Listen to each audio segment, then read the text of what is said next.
Mr. Chair. The Cuyahoga County Committee of the Whole meeting for Tuesday, July 8th, 2014 is called to order. Council Vice President Dan Brady has asked me to chair this meeting because of the finance nature of the legislation that we're going to consider. And the clerk will please call the roll. Calling the roll, Mr. Gallagher. Here.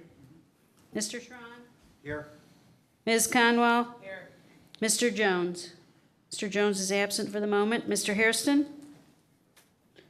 Mr. Hairston is absent for the moment. Ms. Simon. I'm here. Ms. Conley. Ms. Conley is absent today. Mr. Greenspan. Here. Mr. Miller. Here. Mr. Brady. Here. Mr. Germana. Here. Thank you very much. Do we have any public comment related to the agenda? Mr. Chair, we do not have any public comment. Okay, thank you very much. And the first item that's been referred to committee, ordinance 2014-0020. Reading into the record, ordinance number 2014-0020, an ordinance enacting Chapter 717 of the Cuyahoga County Code to authorize extension of the capital improvement bed tax and to authorize the use of said proceeds in accordance with agreement with the mayor of the city of Cleveland as approved by a majority of local mayors and city managers, and declaring the necessity that this ordinance become immediately effective. Okay, thank you very much. That legislation is now before us, and my understanding is that we're going to start with a presentation from the law department and possibly others from the administration to give us some background on this legislation. So, Mr. Boatwright, if you could please come forward.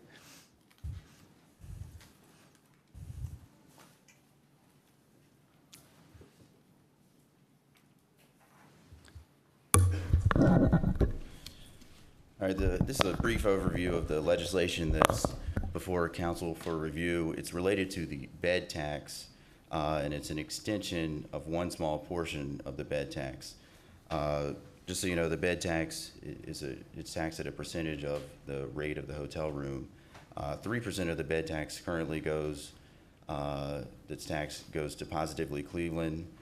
Another 1% goes for the Medical Mart facility, and another 1.5% of the tax on the rooms goes currently to the Rock Hall to build, equip, and finance the Rock Hall. That portion of the tax, this 1.5%, the 3% and the for Positively Cleveland and the 1% for Medical Mart is not at issue here, but the portion of the tax related to the Rock Hall is set to expire roughly the third quarter of this year because all the bonds will eventually be paid off. We estimate, our finance people estimate it's going to be late July, August, or September of this year. So the Ohio Revised Code has provided a mechanism where we can extend that 1.5% tax for capital improvements or the financing of capital improvements. So the legislation before you requests that be approved. Now, before council can approve this, it's just sort of a procedural thing. First, the county has to have an agreement with the mayor of the city of Cleveland, just the mayor, not the whole city, but just the mayor, related to the use of these funds. And then we also have to have the approval of the majority of the mayors in the county as well. But we're bringing this before you to sort of get the ball rolling, and hopefully we can take care of those two items and then get this approved maybe at an August meeting before this body. And the proposal that we have is, and it's pursuant to the Ohio Revised Code, we really don't have a choice over how we use the funds. They must be used for capital improvements or the financing of capital improvements. So the proposal we have before you is to have the monies be used for that purpose, and that could include the financing or the building or improvements of structures for, the political convention that's coming here, or other events that are going to be coming hopefully in the future. Hopefully we hope to have a Rock Hall ceremony come here. We could use capital for that. Some of the other things that it could be used is for the two gateway facilities, the Cavs and the Indians facilities. You could use it for capital improvements to those facilities. And so the mechanism is we would send the money. Basically, already positively, Cleveland is getting 3% basically every month. It's sent to them. We'd probably continue that trend because they've been doing a good job. And so that's the game plan. If there are any questions this body has. Okay, I'll open this up to questions. Ms. Conwell. Through the chair to Mr. Boatright, you mentioned the 3%, you would continue with Positively Cleveland. So that doesn't expire it doesn't have an expiration date unless we want it to expire. Right, and that's been going on since 1980, the year 1980, so it will continue.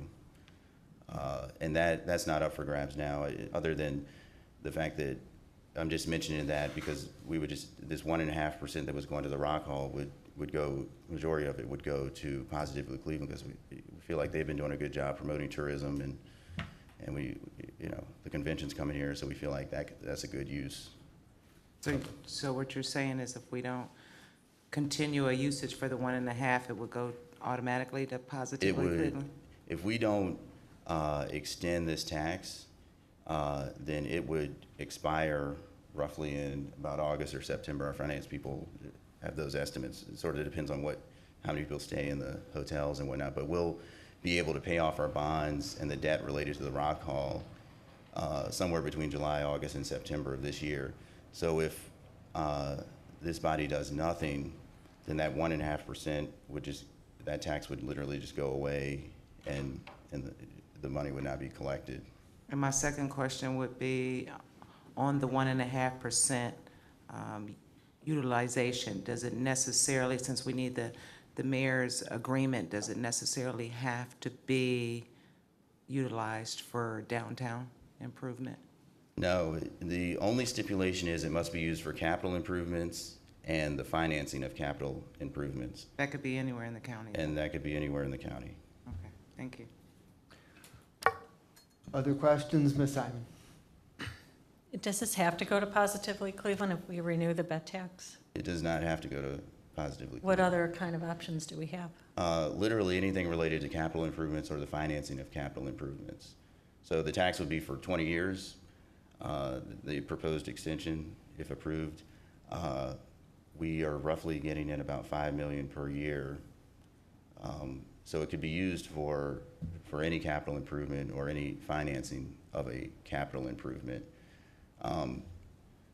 We do feel like, though, there has to be, there do need to be some parameters. So we feel like Positively Cleveland would be a good entity because they help, promote the region. Does it have to but it go to a doesn't- third party, or can it just stay with the county and we administer the capital improvement funds It ourselves? could stay with the county. That's a And can we possibility. divide it up? It would have to go, right, that's a possibility. It could stay with the county.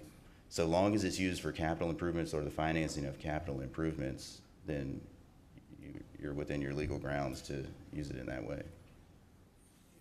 If I may, I think part of the theory here is you have the Convention Visitors Bureau that is by many estimates, you look to comparisons anywhere around the country, ours is underfunded. And they contribute quite a bit to part of their budget. They contributed toward capital improvements. So I think part of the theory is that we would contribute toward those capital improvements, which would free up the Positively Cleveland's money to actually use it for the things that they should be doing, which is promoting this region and attracting visitors to this region. I think that's part of the theory of what's happening Well, here. I appreciate that. I just want to state that the salaries there, maybe they're commensurate with other similar agencies bureaus, but I think they're pretty outrageous, and I don't know that I personally want to use tax dollars to keep that layer in place. So perhaps I'm just throwing out there might be other ways to use this money to go directly to the communities for capital improvements. And I know, his salary is comparable to other people who do that job in other regions. That's something we commensurate. checked, yeah. Yeah, it's pretty high. And he's doing 2 jobs, so, but the Sports Commission and the Positively Cleveland. Yeah. No, and I think Mr. But- Gilbert will be here, he can address those Yeah. issues. I mean, the law department's job is not to, that's. Just that's saying to outside my of our- fellow but- colleagues that I'm wondering if there's a better way to use the money where we're not supporting high salaries, even though they're consistent in the industry, but maybe we want to keep that somewhere other for I our understand. residents' use in a different way. Right. For the committee's knowledge, we're expecting Mr. Gilbert here at about 4 o'clock following the press conference on the selection of Cleveland for the National GOP Convention. Councilman Schron. Yeah, on a day in which this community is going to be celebrating the recognition of one of the 2 national conventions for the first time in a long time, I think we have to probably look at Positively Cleveland. Obviously, they were the lead group to bring this convention here. They were the ones who were the driving force. And without the leadership that comes with that, we probably wouldn't have the gay games. We probably wouldn't have had the events from the senior games, and we certainly wouldn't have had the convention, I don't believe. I don't think that this body should be out there challenging how one runs a successful organization in that respect. So my question is deals with the actual proceeds from the bed tax. Where are if you can break it down as to where those funds are coming from, percentage-wise. I assume that the bigger hotels are all downtown. I would have to lean on our finance folks to tell, which Okay. hotels the money's coming from. Yeah.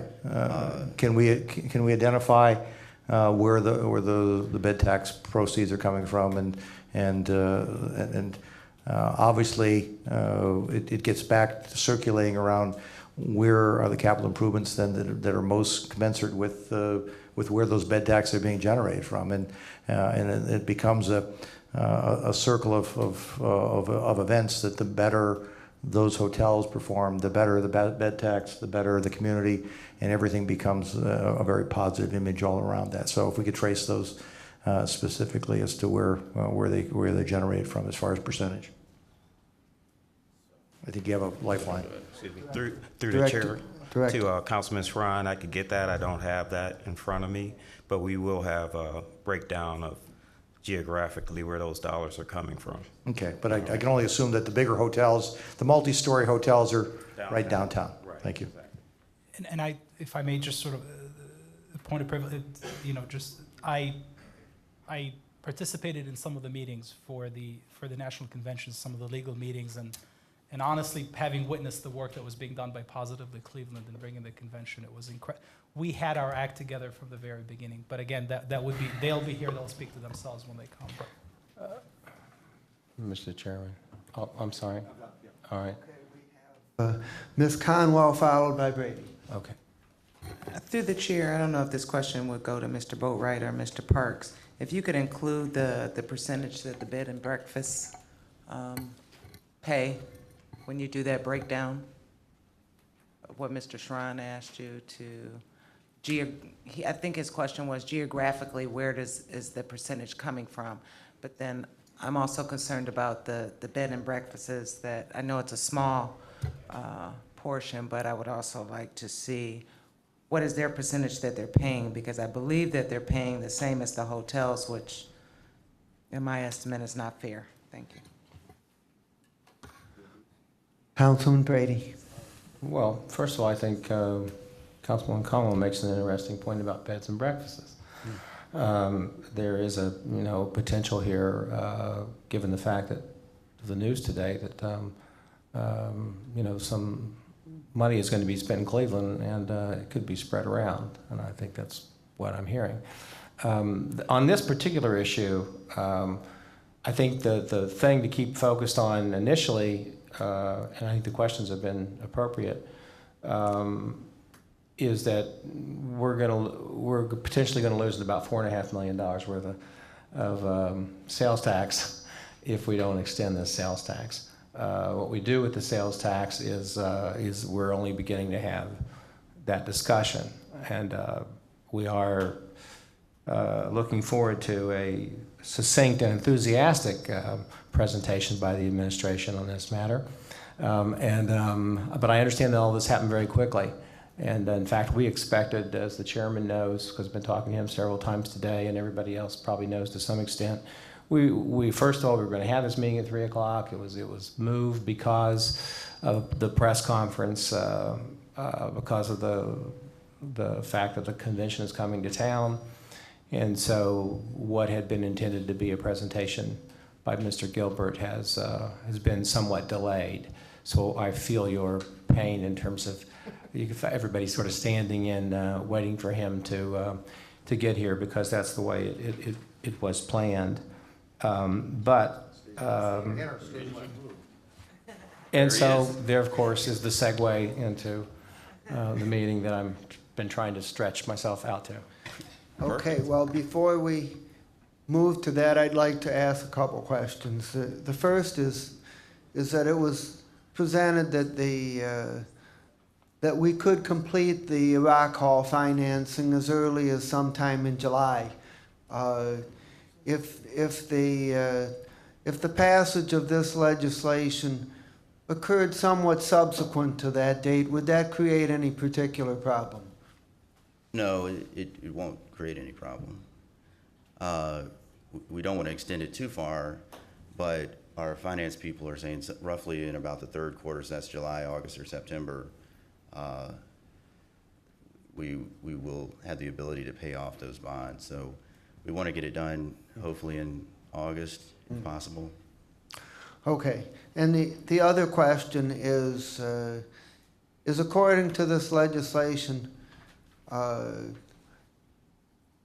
exactly once it's extended, where does the bed tax money actually go, and who decides how it's distributed among what projects, or has that, I'm not sure that's been totally decided yet. Could you help us with that?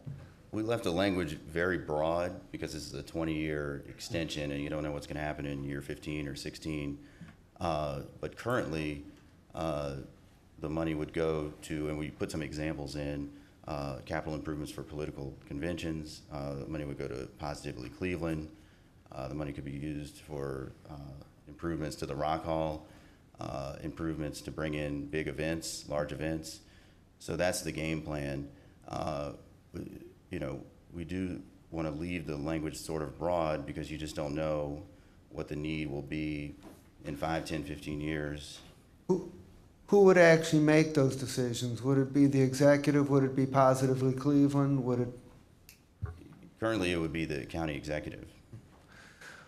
Okay, and I'd like to note that Councilman Jones and Councilman Hairston joined us a bit ago, and I'd like to call forth Mr. Gilbert, and first of all, to say congratulations on this very significant day. It's been, I mean, I was 15 when the Browns won the NFL championship, and we haven't won a sports championship, and we just kind of have this feeling that nothing big ever happens for Cleveland. But today, something really big happened for Cleveland. So I want to congratulate you on the very significant role that you played in that process, and wish you the very best of success in what's going to be a lot of work yet to come, and also to ask for your presentation regarding this legislation. Thank you, Councilman, and thanks. It is a big day. If it you know, all of us love Cleveland, and I mean, I really can't think of anything bigger that if just a validation for what we've all been working on for a long time. So thank you. And a lot of work by a lot of people, so appreciate it. And thanks for the time, and thanks for the extra time. We had the press conference at 3 o'clock, so I appreciate your understanding on that. And thanks for considering this legislation. What I wanted to do was give a little bit of a presentation on Positively Cleveland, a little bit about what we do as an organization, where we stand, and quite frankly, why the need and what really how these dollars could best be utilized in a return on investment for the community. Our organization. We are our job is to bring people to Cleveland. Our job is to advance travel and tourism. I'll talk a little bit about who that's done and how that's done, but ultimately it is by growing convention, business, and leisure tourism. It's a major industry within the county. These were numbers, just recent numbers for 2013. We were actually up from 15.6 million visits. And what that is, it's research we do through the state of Ohio, and it counts for every county in Ohio, number of individual visits from 50 miles or more for a business or leisure trip. It's not someone who may live 51 miles away and drive in every day, but it's someone who comes in from outside of 50 miles into Cuyahoga County and spends money. And so we were up by 600,000 last year, based on the SIC codes that the federal government uses to make up travel and tourism, fourth largest employer in the county, and contributing nearly $1 billion in taxes into the county. And what we see now, and I think this RNC announcement is really a big part of that, there's been, over the past 5 years, or what is on the books now for the next few years, $2.7 billion in visitor-related infrastructure that's been spent just between downtown and University Circle.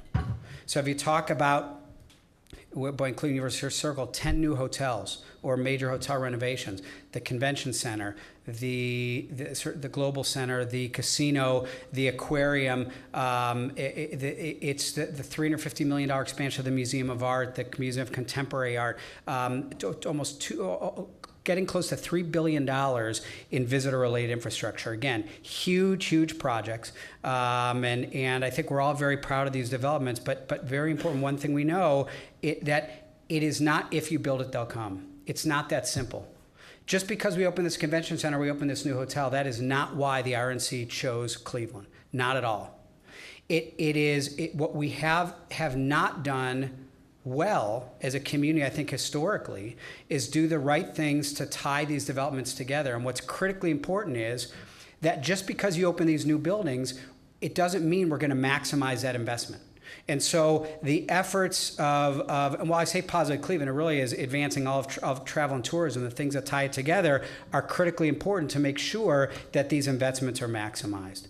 So a little bit about the organization. We're a private 501c6 funded largely, and I'll get into a little bit about the funding. But we really have three main legs to the stool of what we do. One is marketing and image building. You may have seen we kicked off. We spent about 18 months developing a new destination brand campaign, the first one in Cleveland in over 10 years. It has gotten, we just launched it actually about 6 weeks ago in Pittsburgh, Columbus, a number of cities. We don't have a huge budget to do that with, but the response has been phenomenal. I would say that our website, if it tells you anything, has gone from about 25% of people on that website, which gets millions of views each year, being people who have not visited Cleveland, now up to 70%.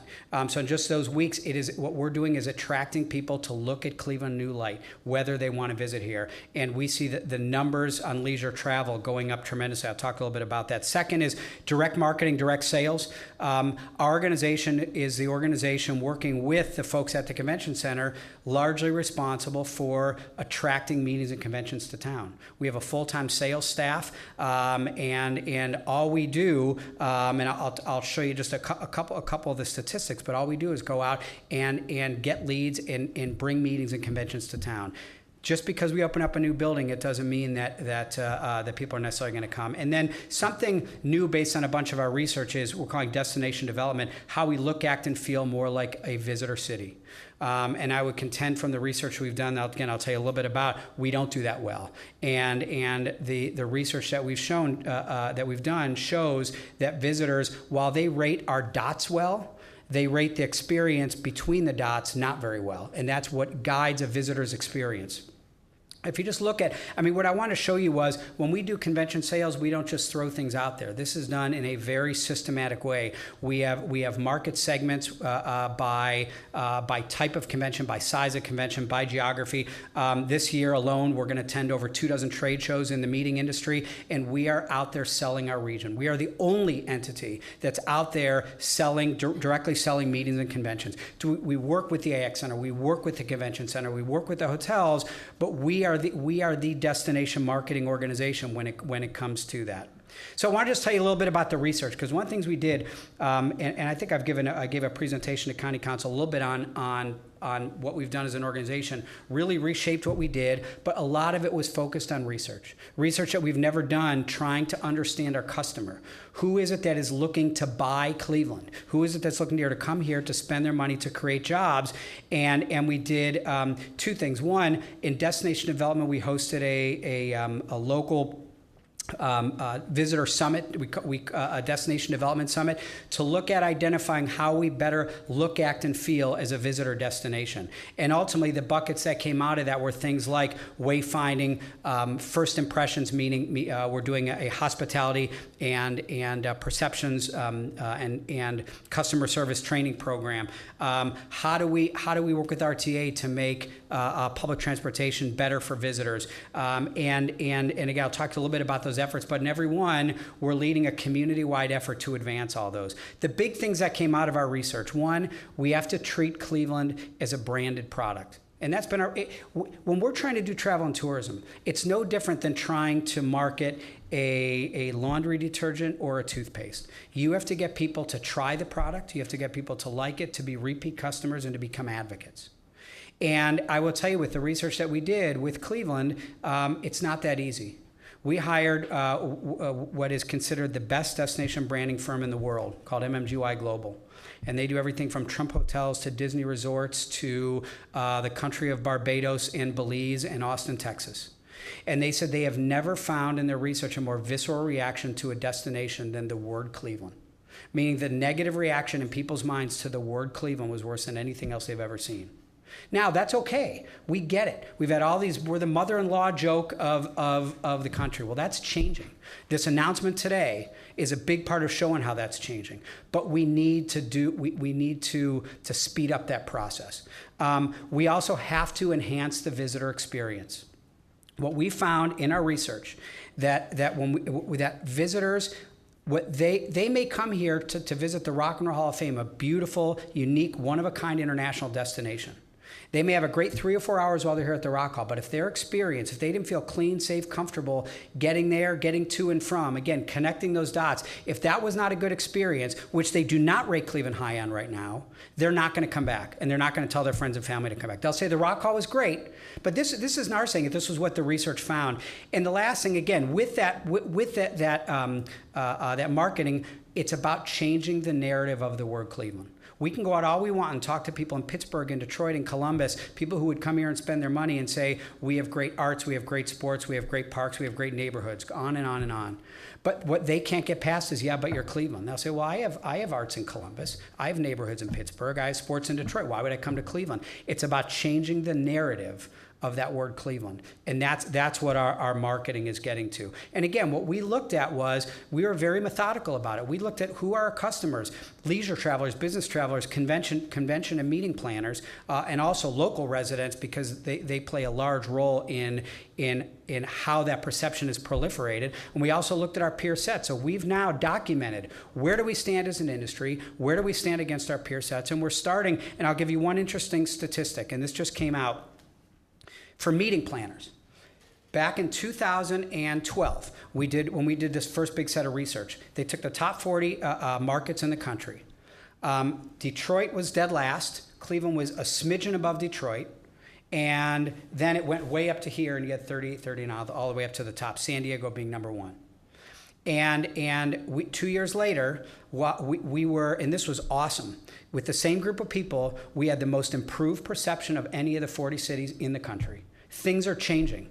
We're still 39th, but we're just below 38 with Detroit way down here. And I can tell you in 2 years, I guarantee you we're up to 35, 30. Are we going to beat San Diego? No, but I want to be above St. Louis. I want to be above Columbus. I want to be above Pittsburgh, Milwaukee. Those cities should not be beating us.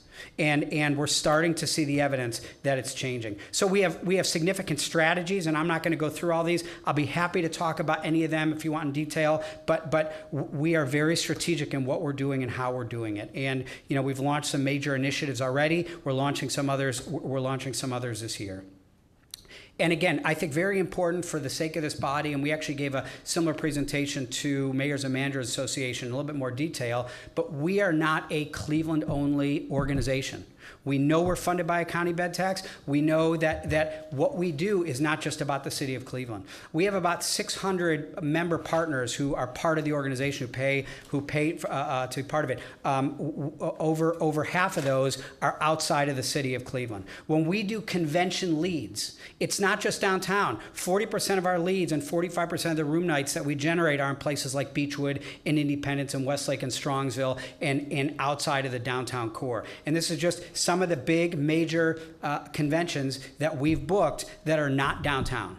So I just think it's important with this body. This is not, look, when people think of a city and tourism, they first think of a downtown. That's natural, but it is not by any stretch all we do. So ultimately, we feel that the work we've done, that dollars will get more visitor here. But I think it's important, and this is what's really critical as it gets to this, where does the funding come from for Positive Cleveland? Number one, I'll tell you, it's called DMAI, and it's the industry organization for Convention and Visitors Bureau. There's about 2,500 Convention and Visitors Bureaus around the country. I could tell you that every single one of them are funded in one way, shape, or form by a hotel bed tax. That's how Convention and Visitors Bureaus are funded. They're a tax on visitors. They're all done in different ways and how it flows. Ours obviously flows through the county. Some are through a city, some are through a region, but they're all done through a bed tax. What Positive Cleveland historically has been funded by is 3% of a county bed tax. So when someone stays in a hotel anywhere in Cuyahoga County, there's 3% added to their bill. The county audits it, and once a month, the dollars less the cost to administer it and audit it come back to Positively Cleveland. And the gross last year was about $10 million. But we have been, over the years, been asked, I think is a polite word, but asked to contribute toward capital projects, toward Gateway, toward the convention center. And if you take out what we now every year write checks back for in capital, this past year, the net that we spend to do our job is about $7 million. And if you look from 1997 until now, and then project ahead through what we are committed to, it's over $55 million out of the money that was originally slated to Positive Cleveland to market the region that's going into capital projects. So look, I would tell you, we don't look at this as our money. We're not, look, I understand we are funded 95% through a county bed tax, and I don't say this is our money. This is the money that comes through the county, paid by visitors that come in. But I do know that over the course of a 20-year period, $55 million is not going to marketing and bring more people here. It's going toward capital projects. And starting now, what is not in this calculation, I don't believe it is, that the bed tax for the new Hilton Hotel was TIF'd to go back to the hotel. So that's going to be, once that opens, not including this calculation, we anticipate about $500,000 more that would have been the bed tax coming out of that project to go toward remarketing the community is going back to paying for it. So actually that $55 million is probably going to be well over $60 million. I think this is where it's important. We just looked at our peer set. And if you look at the budgets of the CVBs, what we consider our main peer set, we are dead last in our funding. And I'm not counting the $10 million because we turn around and write checks. And again, what I will say, and going back that we don't see it as our money, we do the best with what we have, and we are proud of what we've been able to do with the money we have. But we also know that if you look at where we are and who we compete against and how we compete, we definitely have one hand tied behind our back. If you just look at convention sales, our convention sales and services staff is 11 people. It's the lowest in our peer set. Places like St. Louis, like Louisville, have twice the number of people that we have that are out there selling to fill up their convention center and filling their hotels. So what we have proposed is a 1.5% that was going to finish paying off the bonds to pay for the construction of the Rock and Roll Hall of Fame, having that go to Positively Cleveland, in essence to help make up for largely the capital dollars that are put out there. One of the things that and I'll tell you the basic plans that we have with those dollars. One, we want to help make sure, just from and we've talked to the Rock Hall, make sure that those inductions are every 3 years. That is one event that we know is covered worldwide, that if this community is able to continue to fund it, would be here. It means $16 million to the local economy, worldwide attention, and we would help make that happen. Certainly enhanced branding and marketing. You know, we shoot with a pea shooter compared to things like Pure Michigan and other things that are out there. Enhanced convention meetings and sales, very important. Things like legibility and wayfinding. We've hired a firm, best wayfinding firm in the world. We have a study. We're going to put a demonstration project on the streets by September. And these are the kinds of things we want to have ideally for the RNC, but obviously for well beyond. We need to make sure that the people who come here, those 16.2 million people, that we do everything we can to enhance their experience. Again, we may have a beautiful convention center, but we need to have a better control of what happens when they walk out of that door. If they want to figure out, if they walk out and we may have wonderful restaurants, if they don't know how to get there and they can't get the right information on their phone, if they don't feel clean and safe, things aren't well lit, they're not going to come back to Cleveland. We have it in research and a number of other things. Very important about this, it's not a new tax. It uses bed tax dollars, which everywhere around the country are used to go back to help marketing the community. We have letters, if you ever want to see them, from the hotel community. Our downtown hotels, the GMs have told us and put in writing that this they think is a really good use of the bed tax. And again, I think it helps ensure the success of a lot of these major visitor projects that we've spent time on. This was a study that was done by something called Tourism Economics. They did a national study, and they projected the growth in visitorship in Cuyahoga County to go up over the next 4 years by 2.4%. The average growth rate they're expecting in the U.S. is 1%. If we hit that 2.4%, and quite frankly, I think things like now the RNC and others, we can go beyond that. Based on what this means for incremental spending and jobs, that will mean 5 years from now, 7,000 new jobs in this county. That's what it means. That's why we do what we do. And we'll show you, this is just a graph. We can get this to you, but how that was all calculated. And ultimately, I just want to end with, our job is to think big. Our job is to think like the RNC. Nobody thought, other than a handful of people, that we would be able to get that. We knew we could. And that is the one thing that is not, you look at the convention business, we got all kinds of emails and tweets and all kinds of stuff, people congratulating us. Boy, you must be proud. It's one of the biggest things you could get. This is the beginning. That announcement today was the beginning, and it's going to show people around the country that what we can do and that we can think big. So thank you, and just any questions that you have. Floor is open. Vice President Brady. Thank you, Mr. Chairman. Welcome, Mr. Gilbert, and congratulations for everybody's sake. Was there someone going to be here to speak on behalf of the Rock and Roll Hall of Fame? I thought there was maybe Greg somebody. Harris is here. I'd like to, CEO. if it's with the chairman's permission, to bring that person up and give us their perspective on what we're beginning to discuss here. Hi, I'm Greg Harris from the Rock and Roll Hall of Fame. And I'm open to questions, or if you just like a perspective, be happy to share that. you to, you've been in discussions, obviously, and we'd like to know if you're in a position to speak for Yes. the Rock and Roll Hall of Fame.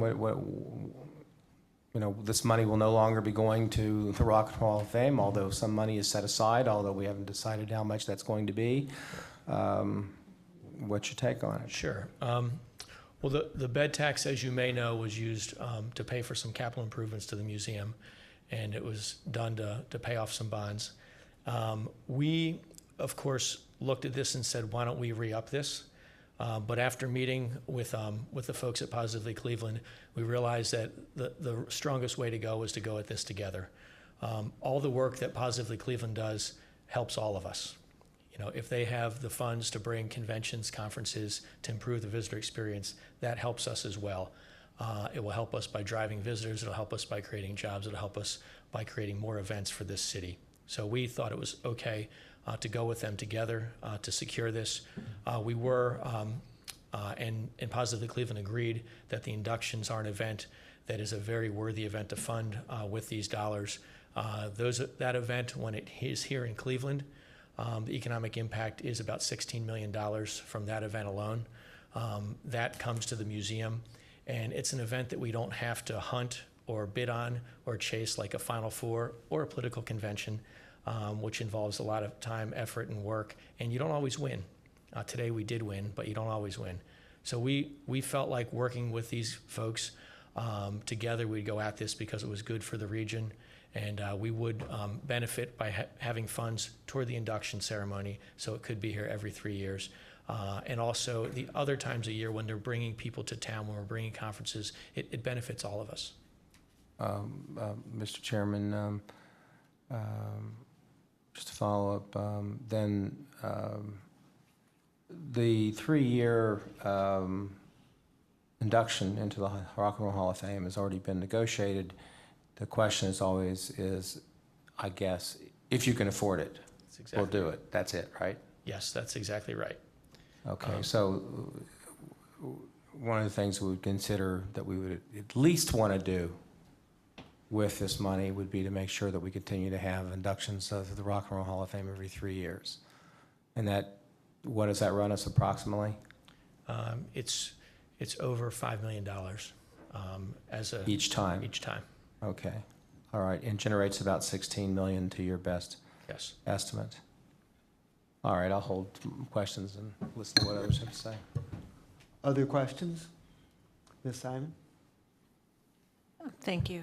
So the possible funding options that we're looking at, good afternoon, thanks for being here.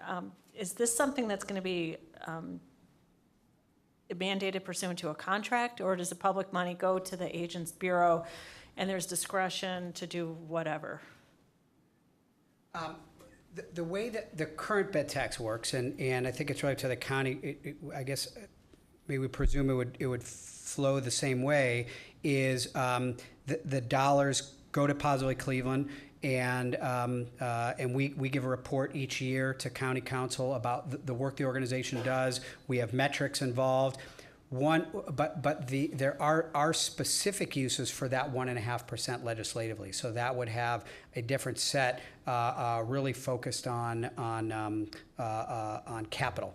So some of that is capital that we currently are paying toward Gateway and toward, but we also have other capital related to wayfinding and other pieces of what we do that I'd say the majority are still marketing and sales related, but there are some capital pieces. We could define how the money's used in the legislation. So as a council, we can really make the decision on what this money would be used for. Okay. Yeah, I defer probably to your counsel. I don't know the legal details, but Capital improvements, but we can talk about that. I was saying earlier, I'm just not sure off the bat that all this money, I don't know if all of it, I didn't get an answer. The bed tax, we could split that into different pots perhaps. So I'm going to be asking that question. Could some of it go to Positively Cleveland and some go someplace else? That's an important question that I need an answer to at some point. Instead of throwing it all back, which is a worthy cause, there might be other places we could consider it going, just because historically it's always gone there. I think we should have an open mind about some of the money, maybe going someplace else. Other questions? Councilman Brady? Yes, Mr. Gilbert, you pretty quickly went over the contributions that Positively Cleveland have been made in the last several years to the big projects that have happened and are ongoing. I was wondering if you could go over that a little bit, because something tells me that what we're discussing may have something to do with that. Obviously, it's obvious that this works both ways. You wouldn't have much to promote if we didn't have ongoing projects. Right.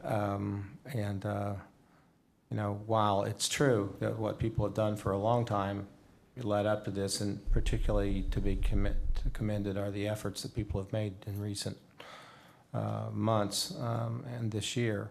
I mean, it would be obvious to anyone that while the new convention center hotel is not, in and of itself the reason that the convention's coming, I don't think you could find someone who would bet you money that if we weren't building a convention center hotel, that the convention would be coming. There's no doubt. If that hotel weren't going to be completed and RNC wasn't convinced, they would not have made that announcement today. No doubt about it.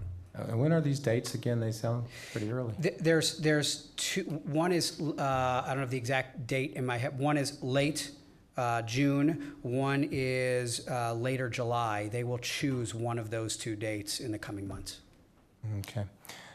Could you maybe just, again, fill us in a little bit better on, the money that has gone from Positively Cleveland, from the bed tax to Gateway, to the Convention Hotel, to help finance these things? And I get a little mixed up myself between when we talk about the bed tax only being used for capital improvements, and then at the same time, there's a lot of talk about, basically what sounds like a big media campaign. Yeah. So right now, it's starting in 97 through, let's see, what's the date for Gateway? It's 2023. We pay $1.5 million per year. It's about between 1.4 and 1.5 million a year to the Gateway debt. Then we are obligated during the time of the bonds for the convention center $1 million a year. That goes toward that, and then once the hotel opens, and again, I don't know the time frame. I believe it's still through when the bonds are paid off for the hotel project. The bed tax dollars that would have been part of what will go to Positively Cleveland go back into that project. So those combined would end up somewhere around $3 million a year. Is that good? That's good. It's good. Mr. Chairman. Any other questions? Councilman Greenspan. Before we go to Councilman Greenspan, Ms. Clerk, did we receive a copy of the presentation? Do we have an electronic copy? Yes, we do, and each member should have a copy at your place. Okay, great. Okay, Councilman Greenspan. Great, thank you. Coming from an environment where bed tax is specifically dedicated towards convention and visitor activity, and that's fundamentally where this money has been going to date on the CapEx side as it relates to the Rock and Roll Hall. I'm comfortable with it continuing along those same lines. That's how it was intended. That's how the tax was designed. That's how its current expenditure has been appropriated. The concern or the question, not concern, the questions regard to the distribution and how projects are presented, who makes the ultimate decision, and I believe that has not yet been worked out. I think we heard earlier today in a meeting, a conference call with Mr. Boatwright, that some of those discussions are still ongoing with the city, with the mayor of Cleveland and Mayors and Managers Association. I guess maybe the question is not directed towards you, but maybe towards Mr. Boatwright or Mr. McCloof. is the protocol at this point that we approve the ordinance and then subsequently come back with the model, the mechanism as to how these funds are to be distributed, whether, and how the fund distribution is approved? No, the predicate to the adoption of this ordinance is the entry of the agreement with the mayor of the city of Cleveland and the approval of that agreement by a majority of the mayors outside of Cleveland. So that has to happen before you adopt this ordinance, and that's the agreement that would specify the use of these proceeds. So you can't adopt this ordinance before the agreement and the approval of the agreement by the mayors. What we've been trying to do is have that agreement with the mayor that is approved by sort of broad enough, and then maybe subsequently pursuant to that agreement, so this way you can go ahead and adopt your ordinance, we can then enter into a specific agreement with Positive Cleveland or something to that effect that complies with the agreement between us and the city of Cleveland that would spell out a lot more of those details. So I think that's the thought process. But the use has to be approved by the mayor of the city of Cleveland and by a majority of the suburban mayors. I mean, that's mandated by the revised code. So we don't dictate the use. The use has to be decided in that agreement as a predicate to us adopting this ordinance. And what we've been trying to do is to make that use as general as possible in the agreement with the city so that it gives us the flexibility for future use. Okay. The timeline on this, obviously this tax, this expires if we do nothing, the end of July, end of August? I would defer to the fiscal officer on that. I think there are multiple ways how you calculate this number, and I think, Mark, you're better at speaking of this than I am. Because it's not just purely paying the debt, there's other costs that goes in that calculation, but. Director Parks. Yes, through the chair to Councilman Greenspan. The debt will be on the books for a while, but what we have done is calculated what we need to pay it off, and we're approaching that number given that the revenues come in as expected within the next month or so.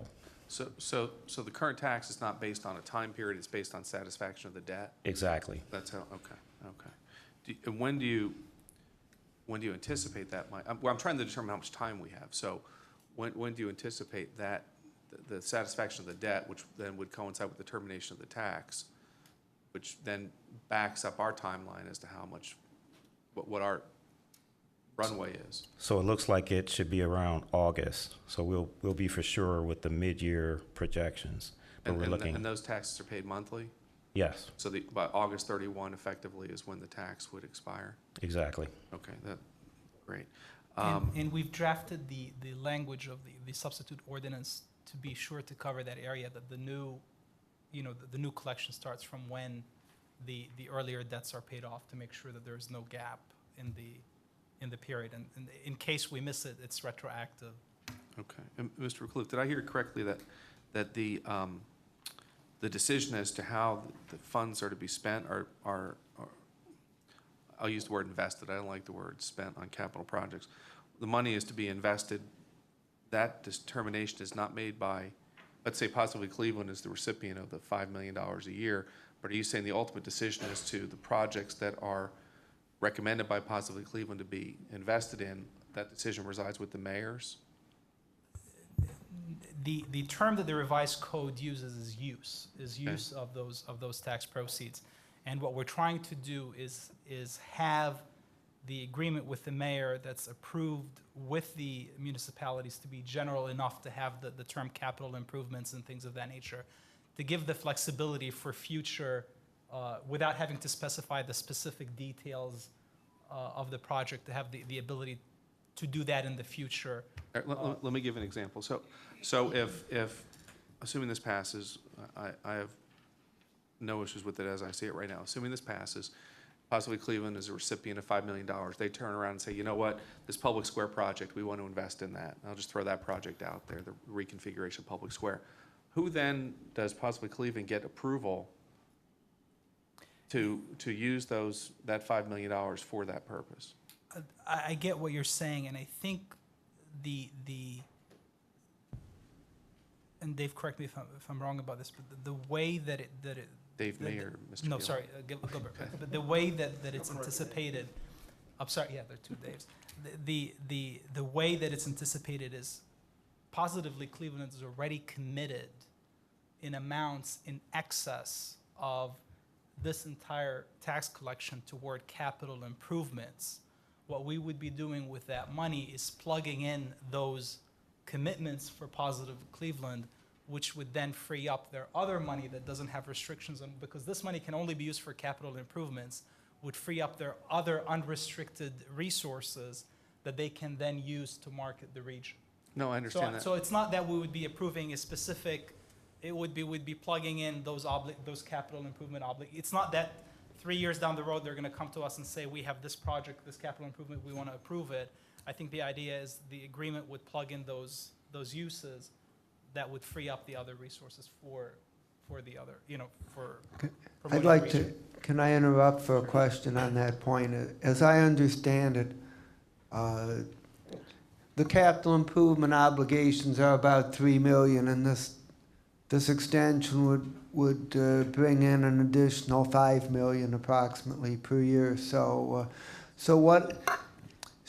even if the first $3 million were used for the existing obligations, how would it be decided what would be done with the remaining $2 million? That would be the subject of the agreement that would be negotiated and signed with Positively Cleveland as to how that would be spent. But that's what we're trying to do, is with the original agreement with the mayor to be broad enough to allow the flexibility to decide that in the future agreement, instead of tying the hands originally in the very first agreement. Does that make sense? Is we're trying to make sure that that we don't lose the collection of those resources. If we do nothing, we lose that money. To extend it, but extend it in a way, because the revised code requires that the use of those proceeds be in accordance with the agreement with the mayor of the city of Cleveland, have that agreement with the mayor of the city of Cleveland to be flexible enough to give us the ability to make that decision in the agreement that we do subsequently in accordance with the agreement with the city of Cleveland. Well, let's assume we accomplish your purpose and we pass this, and the language is very flexible. So the question is then, who actually decides among the various possible projects? Is it the mayors and managers? Is it Positively Cleveland? Is it the county executive? Is it the executive and the council? Who actually decides? We're trying to get the mayors and managers' approval and the city of Cleveland's approval at the forefront before we adopt this ordinance, in a way that gives us the flexibility to decide it later on. Those actual expenses, those would be, again, that's in the topic of negotiation as to the agreement that's entered with Positively Cleveland after that, provided that the mayor and the mayor of the city of Cleveland and the managers of the other cities are willing to give us that flexibility in the initial agreement. So it would be ultimately by the county. How that would be decided would be, again, a subject of negotiation. That agreement would come back for approval of the council. Councilman Greenspan still has the floor. Sure. And then it's Sharon, followed by Germana. I'm concerned a little bit about this timeline here, because we're beginning of July, we've got till the end of August. Mayors and manager, I mean,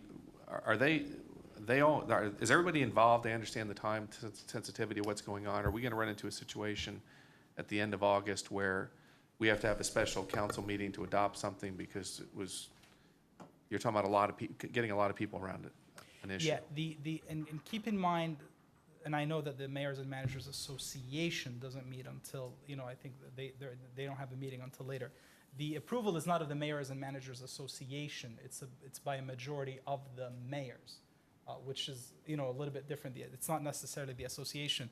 I know that there have been discussions with, I know, Dave, you probably can speak more to that in terms of the discussions that you've had what some of those mayors.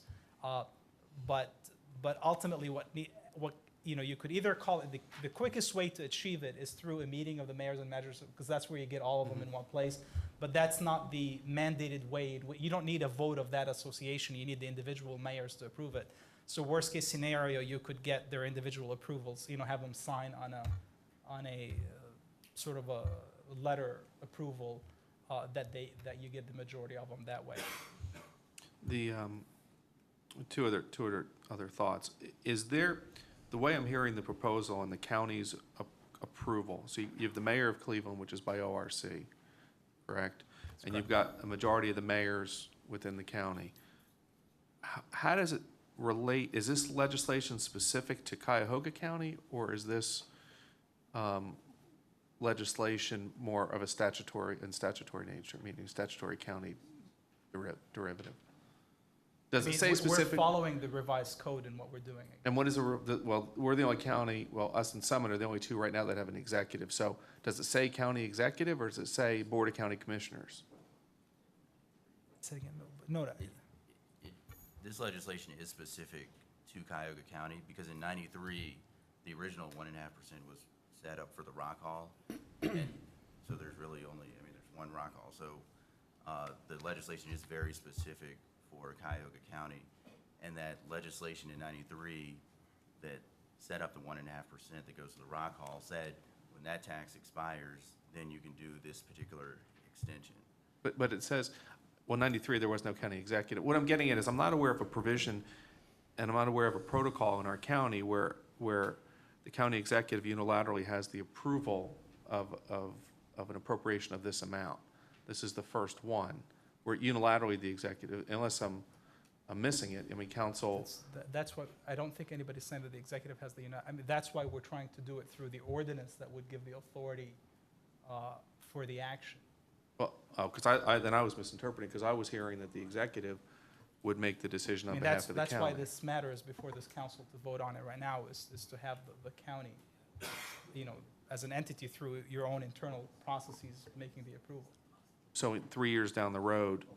Again, I think we're confusing two separate things. Okay. That would be, the details of how that would work out, that would be spelled out in the agreement, and you could specify who approves what in that agreement, and that agreement would be brought before the council for approval.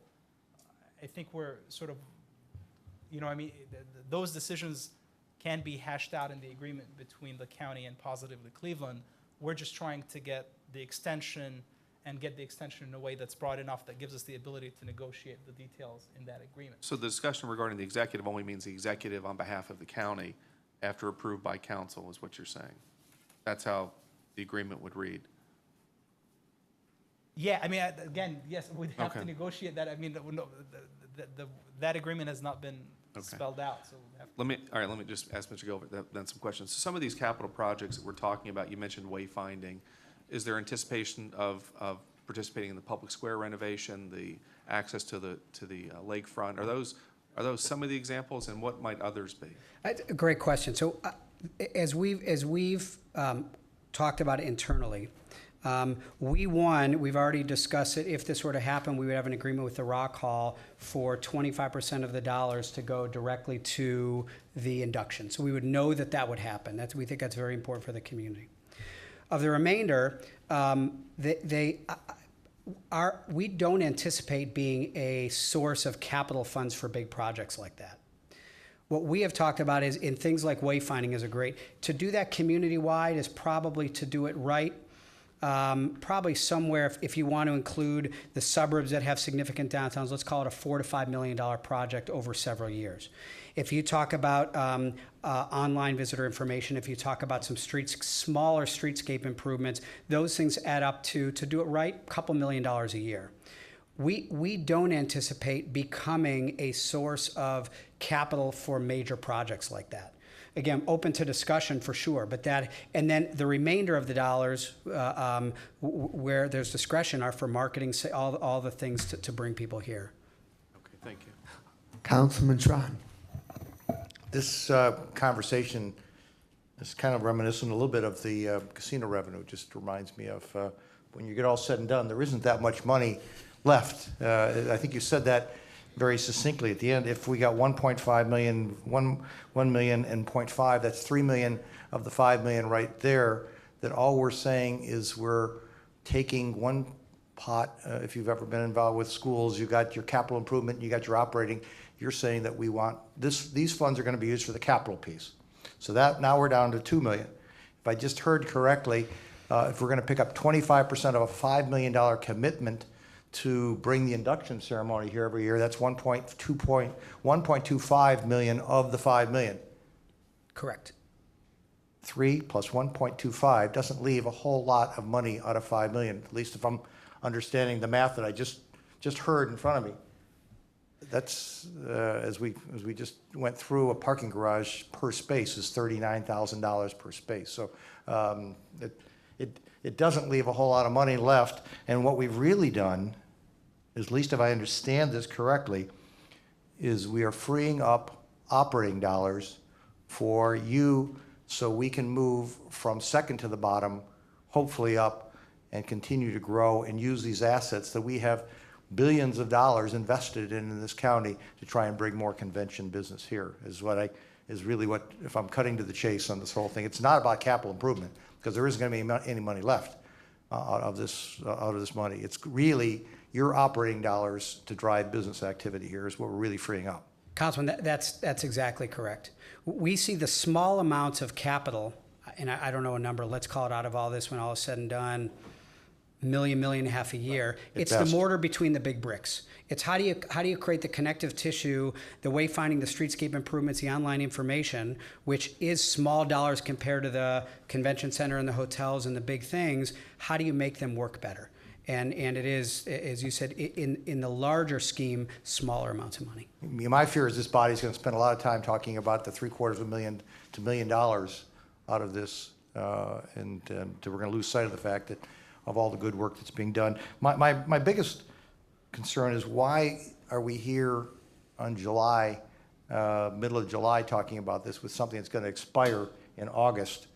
Why wasn't this why isn't, and this is probably not directed to you, it's directed back there, to why this wasn't being brought before us a month, 2 months, 3 months ago, to have this conversation?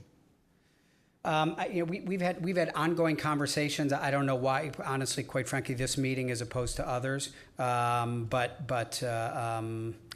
wish I could tell you I had an exact answer. If this is a predicate, why wasn't this predicate brought forth in May or sometime, so we wouldn't be down here worried about the last 6 weeks and special meetings and all the other things that we're looking at? Well, that's another conversation for another day out there. Thank you. Councilman Jumana, and then we're gonna have to kind of see where we are and see if we're gonna do any action today. Councilman Jumana. Thank you. Part of my question was Councilman Sharon's question. I'm wondering, when we're talking to mayors and city managers, are all mayors of the county members of the mayors and city managers?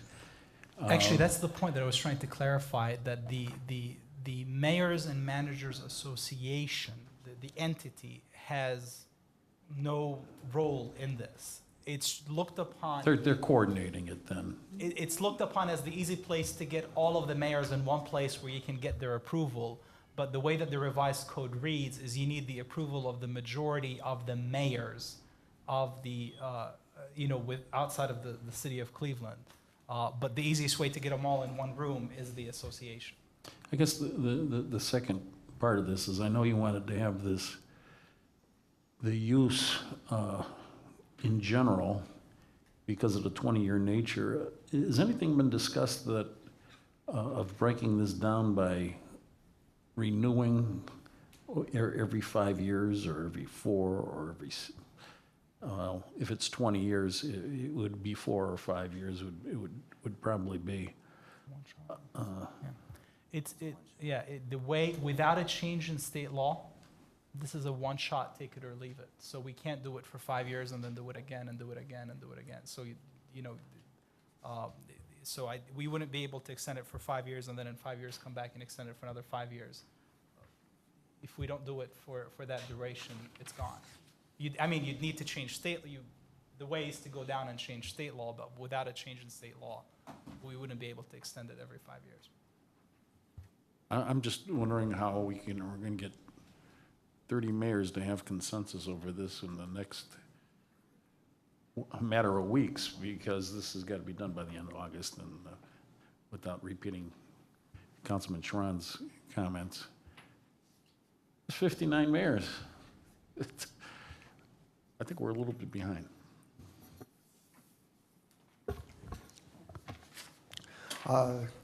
Councilman Brady. Thank you, Mr. Chairman. And recognizing that our regular meeting starts soon, there's a lot on our plate here. I believe it was explained to me that we could actually go for as much as 40 years at some point, unless I mistook that. As willing to put my name on the legislation, knowing we need to extend this tax or lose it. But one of the things I did immediately, and not that anybody proposed this, I want to make that clear, was that I couldn't put my name on it for anything more than 20 years. I figured if I couldn't live long enough to see it, then I probably shouldn't put my name on it. But I don't know if that's always true, but yeah. I think that what the council's searching for, you know, and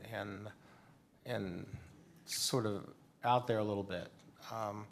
I think it's assumed that this kind of a tax in big communities like this, particularly with everything that's going on, are going to be used for the promotion of the city as a convention site and as a destination site. Whether or not we can use money or even have the authority to use money seems to be a little bit, you know, in question. And I think Councilman rightly need to have a real answer into what our you know, how much influence over how this money is distributed we have. Whether we have a difference of opinion with each other or with other people is another matter. But we do have a right to understand exactly how much influence we have in this business of 59 mayors and you know, God knows what, you know, how much influence we have as a body. And that's information that, if it's not already really known, which I suspect it probably wouldn't be hard to figure out, should be known by the council so we can understand whether it's making a decision or it's not making a decision. Because sometimes it sounds like we're not making any decision except to extend the tax. Other times it's not clear whether we have more influence around this issue than has been admitted, put it that way. So that's all I have to say for today. Looks like we've got some work to do. We've got so little to do that this certainly should fit in quite easily. Mr. Chair? Yes. Definitely, if I may have more, I need more time to learn about our influence on where the money goes and how it's spent. I'm not comfortable with unfettered, you know, distribution to a nonprofit for tax dollars without having any kind of say in how the money's used. And this is akin to casino revenue discussion as well as sin tax. I mean, questions rose of tax money going into the stadium and the high salary of the executives, and it's similar in my mind, things that I'd like to just be clear about too, and how this money's going to be used. And if we want to keep doing the same thing, and there's no question about the connectivity piece, you've been talking about that for a long time, that we can build the hotels, and if we can't connect the dots.